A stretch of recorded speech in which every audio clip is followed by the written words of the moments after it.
হবে। এখানে প্রশাসন আগামী 7 দিনের মধ্যে আগামী 7 দিনের মধ্যে সুমনের নেতা কর্মীদের আস্থার ঠিকানা যখন আমরা বরকতুল্লাহ ভাইকে কারাগারে ছিল, যখন বরকতুল্লাহ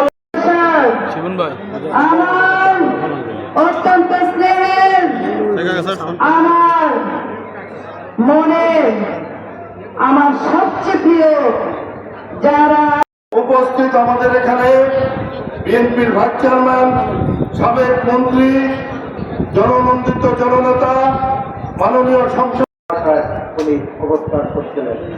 1971 সালের 22 জুলাই ছেলে বা খালেদার বাইরে কিভাবে খবর তোলে বাসায় বেগম খালেদা জিয়া আছেন। এই সিদ্ধেশ্বরী বাসা থেকে বেগম খালেদা জিয়াকে 2 নাবালক সন্তান সহ তারেক রহমান এবং আরামত রহমান কোকোকে সহ বন্দি করে ক্যান্টনমেন্টে গেলেন। উনি ক্যান্টনমেন্টে বন্দি ছিলেন। যদি দেশ স্বাধীন না হতো তাহলে বেগম খালেদা জিয়া মুক্তি পেতেন না, ওরা ছেলেরা মুক্তি পেত না।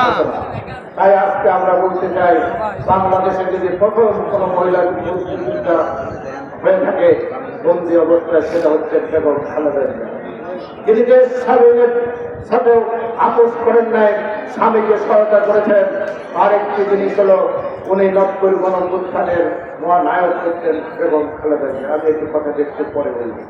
আজকে আমরা বলতে চাই, তারেক রহমানকে বাজেট দিয়েছেন, যে শিক্ষা বাজেট দিয়েছেন, স্বাস্থ্য বাজেট দিয়েছেন, অন্যান্য উন্নয়নের যে বাজেট দিয়েছেন।